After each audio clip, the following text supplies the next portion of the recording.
Sanibonani Tshesi. Ondlala la. Yini inkinga bafethu? Inkingi le yenzakala la.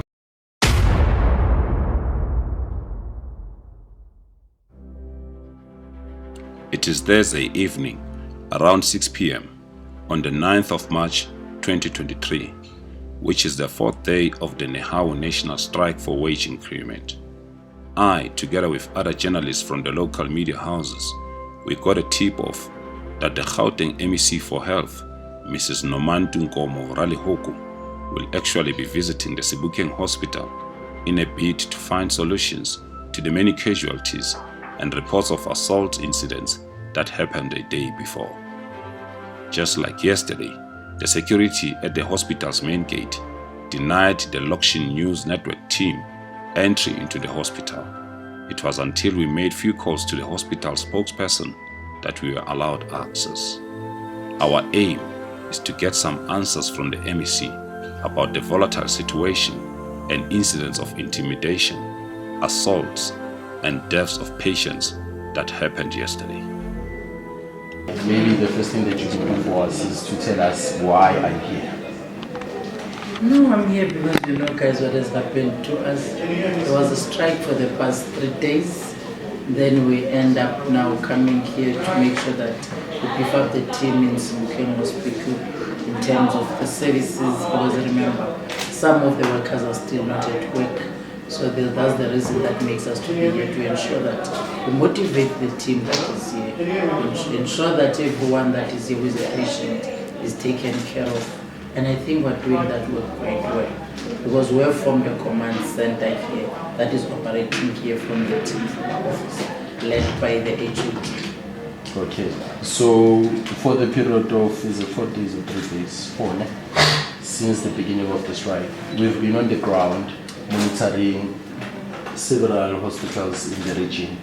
So we know there are issues in different hospitals, but particularly this one that you are in, we spoke to a number of people who said we see patients, especially pregnant women, they've been assisting each other to give birth, and then there are certain individuals who have been taken by their families. However, they've been claiming there are a number of bodies in the wards. How true are those allegations? I think those allegations are not true, because I know that there is not a single patient that helped another patient to deliver. I was there when some of them were delivered by the doctors, because we have doctors here. Even those that are in the executive are doctors, by the way.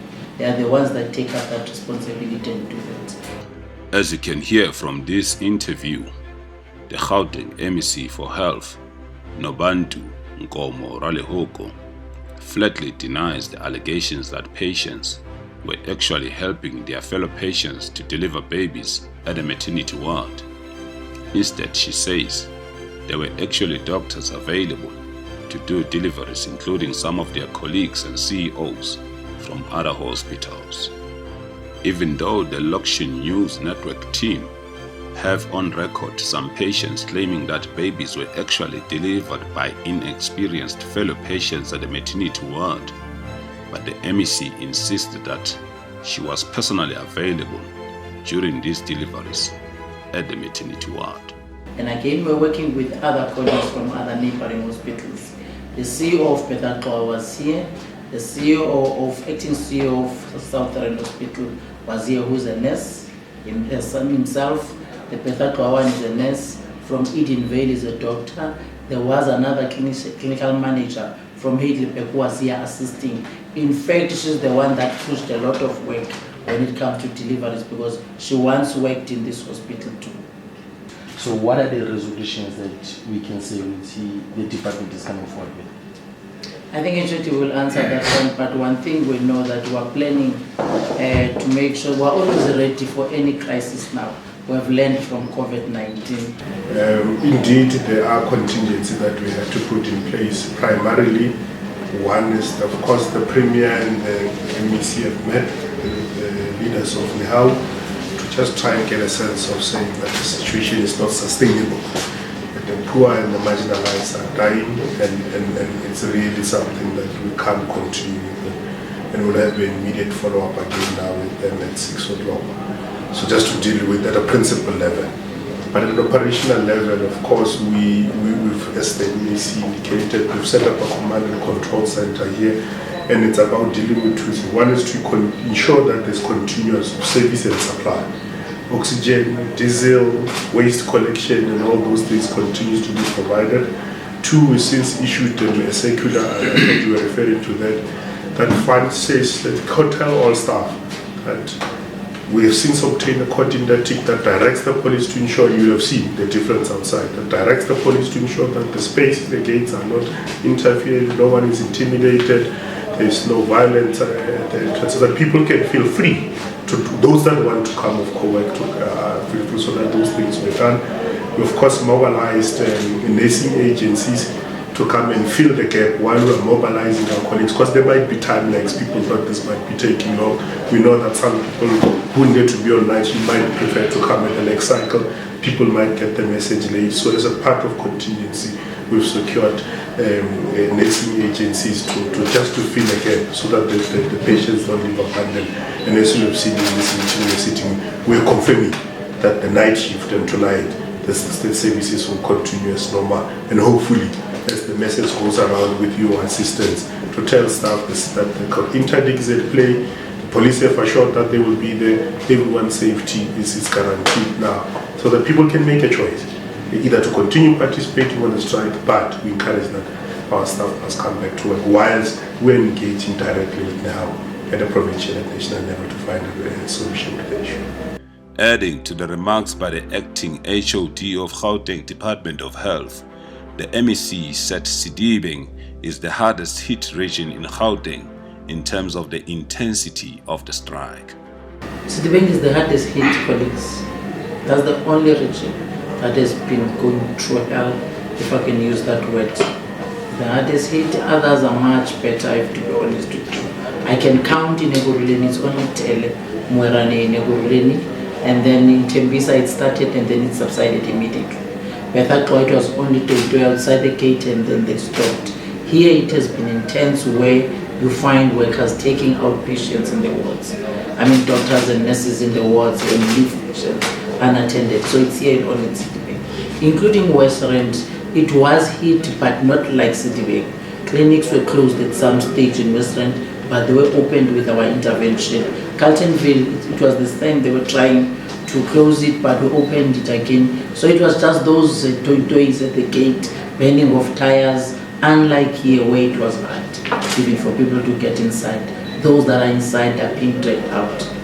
My question would be, yesterday when I was here, I spoke to a few pregnant patients who were actually complaining that they do not actually even have something to eat in the wards. What are the plans for them? Are there any plans to ensure that the patients at least are able to get something to eat? Even yesterday, we tried to give them something. Because I remember when they were about to get their breakfast, the colleagues, the workers came and take them out. So they couldn't get, but there was food in the kitchen. Because I remember I was feeding some of the patients myself at the ICU. Because I found that there was oats and then I had to prepare with some cereal so that they can eat. But today, we organized breakfast. There is lunch that was organized, including dinner. They're going to have their dinner. There's a team that is cooking here in the hospital as we speak, a team of officials, and we're happy that it's our own officials that are cooking. The MEC also thanked the local volunteers, whom she said have spent the whole night cleaning the hospital and helping to ensure that the situation was going back to normality. But again, we had volunteers in the community, which I think we want to thank. That's why you see MNC with us all the way. We want to thank them because those are the ones that even cleaned the whole hospital. The whole hospital was very dirty, but they cleaned it, those volunteers. The whole night they were here and clear everything, as you can see that. Now we're going back to normal in terms of operations. Thanks, Miss. My question will be, it's alleged that the strike was illegal. So can you confirm to us, was the strike legal or was it illegal? The strike was illegal. The strike was illegal. So, follow-up question, do you see maybe your employee having to account since the strike was illegal? based from the what we call is their oath, come from the last term of their oath. The total health of my patient will be my first consideration. Good thing is that my colleague that is next to me is the accounting officer and must answer them. Yeah, no, I think that the question is correct and it's applicable in two folds. That of course there are health practitioners that are involved. The oath that we take does not necessarily allow us to ever, at all material times, even when we have differences, to ever violate that oath. And the last line says, I must also be allowed to live a bit, or by having served the society at large. So there is that duty, but of course also there's a civil duty that says the right to protest should never supersede every citizen's right to access service and healthcare. And I think you'll see how we broke that in twofold, from the ethical obligation, but two, also to say, when we are going to picket, then we are picketing rules, what can we do, and they were clear on those. So to completely shut the hospital down, it's unheard of, it's unethical, it's illegal, and it should not happen. And the consequences are prescribed in the DPSA rules in terms of what needs to happen, no work, no pay, and then of course where gross actions have been taken, due process will be followed, disciplinary actions will be taken with as normal, and I think the colleagues will know, and there will be an anticipation of that. I received some unconfirmed reports that a union called SAPU and NUPSWA, they've actually got striking certificates. So there are actually allegations that this strike will actually intensify. The situation is not going to get any better. Can you maybe confirm or deny? We're not sure of that, because even today we had a meeting with the federations, with the premier. I'm coming from that meeting, but they never spoke about the strike, so we can confirm that we are not aware of. So, but according to the negotiations, is there hope that the situation will... We're meeting some of the colleagues now at 6 o'clock. So in fact, it's them that wanted to meet with us. So we'll be having a discussion with them. Are there any plans to ensure that your colleagues, I mean those that want to come to work, are safe from being stormed out like they were threatened yesterday? Oh yes, definitely they will be safe now, because the community liaison, MEC Mazibuko and the commissioner, they are aware and they are assisting us. We have been having Brigadier Nkwashu that is working with Captain Mkwena on our side. Even yesterday they were here till late, and I think even today they are here. So they will be working with us here to ensure that everyone that wants to come to work is safe and secured. My last question would be, my last question would be the mortuary department here, is it now operational? Because yesterday I spoke to a gentleman who came from a ward where he actually confirmed to me that he left 6 people dead on their beds without being attended, but just thrown with bed sheets. No, safe to say, in fact, the question, one of the first questions I asked the CEO this afternoon, the mortuary is quite functional. Bodies of the deceased, the paperwork is being done, bodies are being collected as we speak.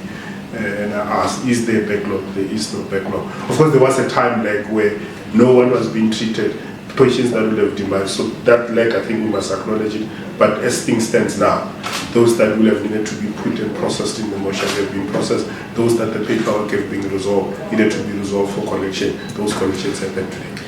And I think if I can just clarify the issue of that covered with the streets. Remember when a person, because I'm older than yourselves, I've lost a lot of people. When you arrive in a hospital, you find them, they will be covered nicely in their bed with a sheet, but they will be protected with that rail that covers, so that the person that is next to you can see what's happening on the other side. So it's a normal process that you find, whether it's a private hospital or a public hospital. That's how the procedure is. Until a family members come and agree that indeed that she's confirmed, and then you are able then to take that person to the mortuary. So those are the other processes that we will not want to flout because of the strike. We'll have to make sure that families are there and they do confirm, and then they are taken the necessary resting place. But we keep them in our mortuary first, remember, before you can take them to your own mortuary. Yes, MC, we have family members who are personally discharging their own family members without doctor's notice. So what will be your recommendation on that? Will you recommend them to discharge them, or will you recommend them to stay in the hospital?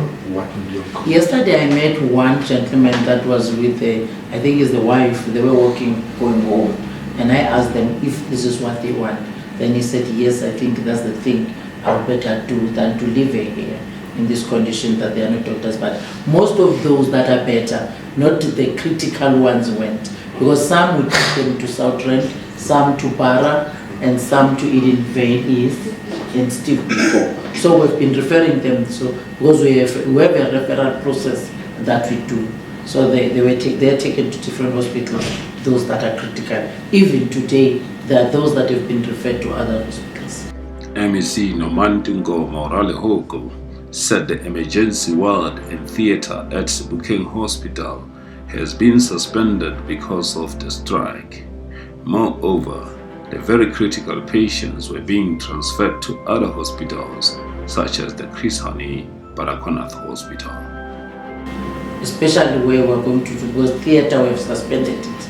At the moment it's not working. So those that are supposed to do major procedures, they are referred to Para, to Steve Biko. So this is the system that we do. Good thing again in the province, we work very well as CEOs because they are led by acting HOD. We have a group of CEOs. Any problem that is happening anyway, hourly they were getting reports from the chat group that this is the situation here, who can assist, who can help immediately. So they've been working as a team, which I think it's a good thing that we have established, that no one must work as an individual. If we have a problem in your hospital, communicate in the group so that that issue is being attended to. And I think it's going well because it's a new thing that we have just established here. It's not a long thing here. The MEC, together with the Health HOD, said they will do a thorough internal investigation to establish how many lives have been lost due to the strike, and that as things stand, the situation was going back to normality at the hospital, with the help of colleagues from other hospitals and also from the local volunteers. At the moment, we have not heard the exact number that we can give you, but once we have the number, we will definitely publish it. You will know about it. Yeah. Because remember, again, we must, if a person has died, there must be thorough investigations that are going to be done. In fact, that's what HOD was telling the colleagues even in the meeting, that we need proper documentation, thorough investigations, so that whoever were victimized, we will know what was the problem.